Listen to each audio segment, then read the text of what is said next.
halika na. Kanina pa kami naghihintay sa'yo. Nakatagal na ba kayo naghihintay sa akin? Oo, kanina tayo nakaraw na. May good news ako sa inyo. Gusto niyo bang pumunta tayo mag-picnic o mag-relax para makalanghap naman tayo ng mga pinili ng hangin? Tama, gusto. May alam ako kung saan pwede. Saan? Sa bundok para lang makita natin yung kagandahan ng kalikasan mo. Oo, tara na. Tara na.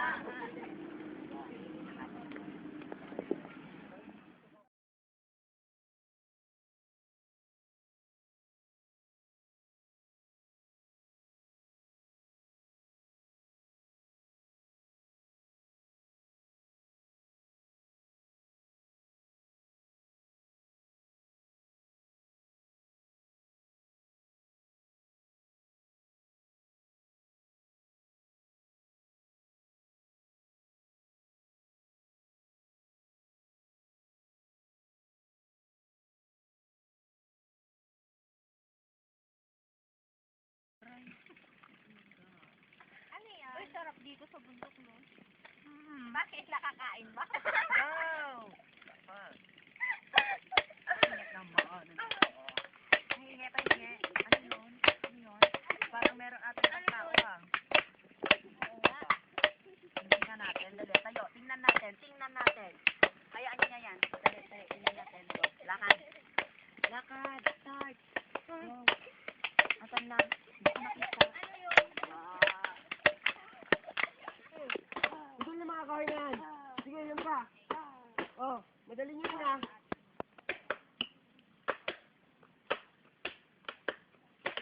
Kuya, ano yung kuya? Ang ingay. Bakit? Ano ba? Ganyan, na-istorbo kayo. Tabi. Sige. Bawal pang pagputol ng mga punong kahoy dito sa kagubatan. Sapagkat unti-unti nang nasisira ang ating mga sasakyan. Anong bawal-bawal?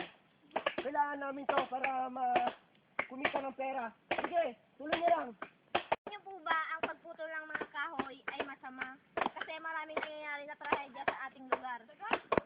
Anong trend-trendya? Istorbo lang kayo, malis na kayo dito. Ang pagputol po ng punong kahoy ang siyang dahilan kung bakit nagkakaroon ng landslide.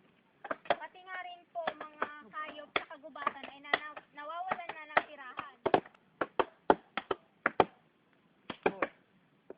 Tama po yung mga sinasabi nila.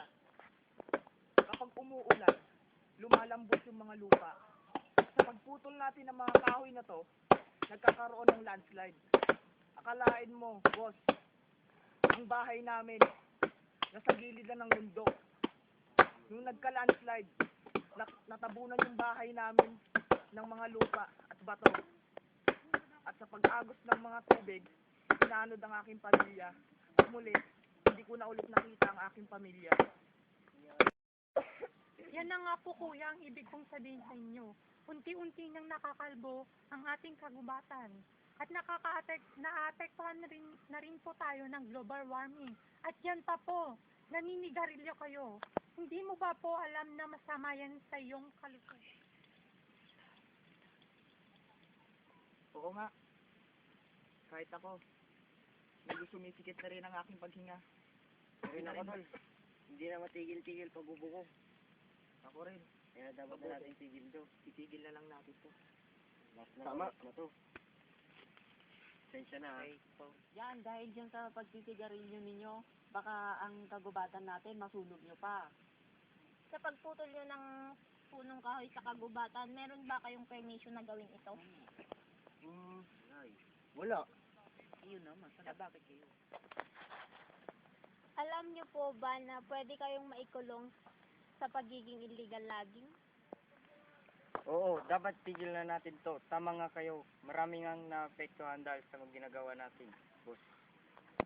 Salamat mga bata. Kahit ako ayaw kong makulong, may pamilya akong may iwan. Pag nawala ako, paano ng pamilya ko? Dapat maghanap na tayo ng ibang trabaho, boss.